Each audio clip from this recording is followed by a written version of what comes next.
Hello, welcome to house of flash. കുറെ കാലം കൊണ്ട് നമ്മൾ വെയിറ്റ് ചെയ്തിരുന്ന ഒരു movie, the Vijay fan, the last movie of Vijay എന്നൊക്കെ പറഞ്ഞ ഉള്ള മൂവി ഇന്ന് റിലീസായി. ഞാനും പോയി കണ്ടു. ഞാൻ പറഞ്ഞിരുന്ന പോലെ ഇന്ന് ഞാൻ വിജയുടെ വലിയ ഫാൻ അല്ലാത്തത് കൊണ്ട് തന്നെ പുള്ളിയുടെ മൂവീസ് അധികം തിയേറ്ററിൽ പോയി കണ്ടിട്ടില്ല. അധികം നല്ല കണ്ടിട്ടില്ല എന്ന് തന്നെ പറയാം. എല്ലാം ടി വിയിലും ഒക്കെയാണ് കണ്ടിട്ടുള്ളത്. അധികം എന്റർടൈൻ ആയിട്ടില്ല അങ്ങനത്തെ ഉള്ള മൂവീസ് ഒക്കെ. ആ രീതിയിലുള്ള മാസ് മൂവീസ് എന്നെ കൊണ്ട് എന്റർടൈൻ ആയിട്ടില്ല, ഞാൻ നേരത്തെ പറഞ്ഞിരുന്ന പോലെ തന്നെ. പക്ഷെ this I wanted to watch because as a C M Vijay എന്ന് പറയുന്ന ആള് വളരെ ജോസഫ് വിജയ് എന്ന് പറയുന്ന ആള് വളരെ ഭയങ്കരമായ റെവല്യൂഷണറി കാര്യങ്ങളൊക്കെ ചെയ്യുന്നുണ്ട്. ആഫ്റ്റർ ബീങ് ദ ലീഡർ എന്ന് പറഞ്ഞ് കാണുന്ന കാര്യങ്ങൾ കൊണ്ടുള്ള എനിക്ക് ഭയങ്കര റെസ്പെക്ട് പുള്ളിയോടുണ്ട്. അതുകൊണ്ട് തന്നെ I thought like okay, I have to watch this. എന്തായാലും പുള്ളിയുടെ ലാസ്റ്റ് മൂവിയാണ്, സച്ച് എ ബിഗ് സ്റ്റാർ. അപ്പൊ ആ ലാസ്റ്റ് മൂവി കാണാൻ പോയില്ലെന്നുണ്ടെങ്കിൽ ഞാനൊരു സിനിമ ആരാധകനെ അല്ല എന്ന് പറയും. ഞാൻ ഒരിക്കലും വിജയ് വിദ്വേഷിയൊന്നുമല്ല, പക്ഷെ അതാണ്, I don't get much entertained with his movies so far. ഡാൻസും ഫൈറ്റും ഒക്കെ ഇഷ്ടമാണ്, വേറെ ആരും അതിന് പറയാനൊന്നും വരില്ല, എന്നാലും ഞാൻ പറയാം. എനിവേ, അപ്പോൾ ആ മൂവി കണ്ടു.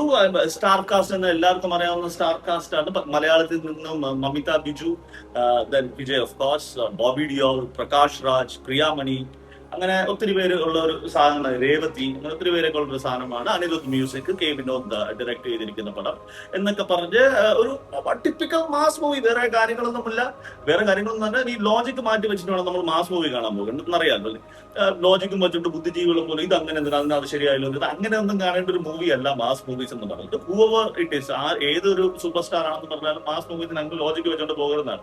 അത് വളരെ എത്ര വൃത്തിക്ക് അവര് നമുക്ക് ബിലീവബിൾ ആണെന്ന് ഞാൻ പറയുന്നില്ല. ബിലീവബിൾ ആണെങ്കിൽ അത് അവര് സൂപ്പർ സ്റ്റാർസ് എന്ന് പറയുന്ന, അല്ലെങ്കിൽ സൂപ്പർ ഹ്യൂമൻസ് എന്ന് പറയപ്പെടുന്ന, സൂപ്പർ ഹ്യൂമൻസ് എന്ന് പറയുന്നില്ല, അങ്ങനെയൊക്കെ പറയപ്പെടുന്ന കാറ്റഗറി വരില്ലല്ലോ. പക്ഷെ നല്ല ഭംഗിയോടുകൂടെ ഫിൽമീകരിച്ച് കാണിക്കുമ്പോൾ വളരെ രസകരമായിട്ട് if they have portrayed it, അത് കണ്ടുകൊണ്ടിരിക്കാം അല്ലെ. ടെക്നിക്കലി നമ്മൾ എത്രത്തോളം വലുതായിട്ടുണ്ടോ ഇല്ല എന്നുള്ളത് depends on the things which we are trying to portray എന്നൊക്കെ പറയുന്ന രീതിയാണ്. അങ്ങനെയൊക്കെ നോക്കുകയാണെങ്കിൽ ലോജിക്ക് മാറ്റി വെച്ചുകൊണ്ടിരുന്ന സിനിമ മൊത്തം കാണണം. പുള്ളി ഇതുവരെ കാണിച്ചിട്ടുള്ള സിനിമകൾ ചെറിയ ചെറിയ സ്ഥലത്തുള്ള പാസങ്ങൾ ഇതിപ്പോ മൊത്തം തമിഴ്നാട്ടിലും വന്നിരിക്കുകയാണ്. Because now he is the chief minister of Tamil Nadu അല്ലെ. നല്ല നല്ല കാര്യങ്ങൾ ചെയ്യുന്നു. ആ നല്ല നല്ല കാര്യങ്ങൾ ചെയ്യുന്നത് പുള്ളി വളരെ സ്ട്രോങ് ആയിട്ട് തന്നെ പറയുന്നുണ്ട്.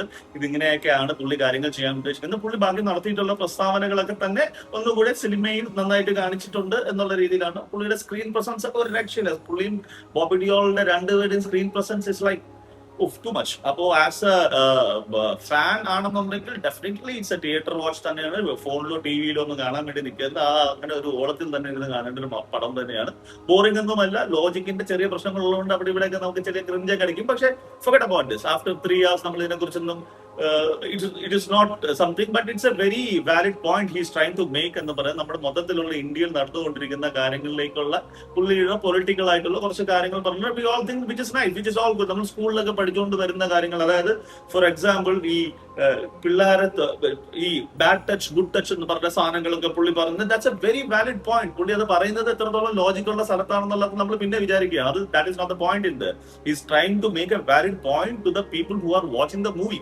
അത് കൊച്ചുകുട്ടികൾ മുതൽ എല്ലാ പ്രായത്തിലുള്ളവരും പുള്ളിയുടെ മൂവി കാണുന്നുണ്ട്. അവർക്കൂടെ എല്ലാവരും പറയുന്ന ഒരു സാധനം തന്നെയാണ് അത്. അങ്ങനെയൊക്കെ കുറെ നല്ല കുറെ കാര്യങ്ങളുണ്ട്, നല്ല കുറെ എലമെന്റ്സ് ഉള്ള വളരെയധികം ഗൂസ് ബംസ് പരിപാടികളൊക്കെ തരുന്ന മാസ് പരിപാടികളുടെ ഒരു ഫുൾ എന്റർടൈനർ പടം തന്നെയാണ്. So Jananayakan I give four the entertainment factor, I give like entertainment factor as a mass entertainer Vijay fan boy ഞാനാണെന്ന് പറയുന്നില്ല, ഫാൻ മൂവി ഓഫ് വിജയ് എന്നൊക്കെ പറഞ്ഞ് അങ്ങനെ പോകുന്ന ആൾക്കാർക്ക് ഇറ്റ് വുഡ് ബി ലൈക്ക് ഭയങ്കര രസമായിട്ടൊക്കെ തോന്നാം. For them it would be like 4.5 or probably 5 or something. കാരണം അത് മാസ് എലമെന്റ്സ് ഒക്കെ വരുന്ന ഒരു സാധനം തന്നെ ആയതുകൊണ്ട് അത് അങ്ങനെ തന്നെ അവർ കാണുമായിരിക്കാം. അത് okay, it all depends on them who is gonna watch it. പക്ഷേ just for the entertainment factor and as the CM of Tamil Nadu, he is trying to do something in films which പുള്ളി നേരത്തെ ചെയ്തുകൊണ്ടിരുന്ന കാര്യങ്ങൾ തന്നെയാണ് പുള്ളി ഇപ്പോൾ തമിഴ്നാട്ടിലേക്ക് implement ചെയ്യാൻ നോക്കുന്നത്. കാര്യം കുറച്ചും കൂടെ ഗ്ലോറിഫൈഡ് ആയിട്ട്, കുറച്ച് രസമായിട്ടും മാസ് പരമായിട്ടൊക്കെ കണ്ട് അതൊക്കെ എന്റർടൈൻ ആയിട്ട് ഓക്കെ ഇതൊക്കെയാണ് ശരിക്കും നടന്നുകൊണ്ടിരിക്കുന്നത്, നമുക്ക് ചുറ്റും ഇതൊക്കെ ഇങ്ങനെയൊക്കെ ആകണം എന്ന് എപ്പോഴെങ്കിലുമൊക്കെ മനസ്സിൽ തോന്നുന്നു. നല്ല മനുഷ്യരുടെ കൂട്ടത്തിലൊക്കെ ഉള്ള അങ്ങനത്തെ ചിന്താഗതിയൊക്കെ ആയിട്ട് കാണുന്ന ആൾക്കാർക്ക് എന്റർടൈൻ ആകുമെങ്കിൽ അത് തന്നെയാണ്. So in that factor I would give it like 3.7, 3.9, close to 4 I will give. You guys have watched it, just let me know under the comment section. So it's a definitely theater watch എന്ന് ഞാൻ പറയുന്നു. And so yeah, so thanks for watching me.